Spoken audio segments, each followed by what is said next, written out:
Ta njerëz që ose zonja Grida Duma, këtu e vëllon këtë Shabani, kjo neve në Francë na shokon, neve në Francë do të bërim namin. Ti je politikan, ti dhe popullit shpresë, rinis shpresë, ti do ndryshoj. Kuptohet apo jo? Ngritë frym, bëri frym, po, morëm vota apo votuan. Tani me këtë post, tani me post tani me këtë oficie tani për të qenë rehat Marko Rok. Nuk është e ndershme intelektualisht.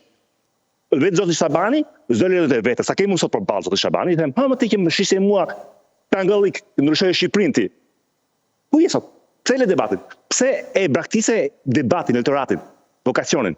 Ky është turp, rreth parë një. Ai s'është pranuar, parë. Sot dy po ke parimet sot, kemi diçka që prek ndershmërinë, jo intelektuale, por penale. Penale është pse fundit mashtrime shto.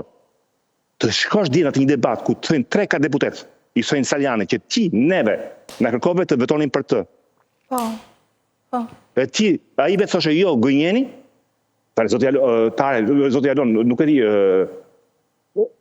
po do të thonë, jemi në kuadrin e një palë mashtron, e harroi fare Shabanin. Tani jemi ka shumë drejt zoti Borimi këtu, më fal, mund të bëj një ndërkallje dhe merre prap fjalën.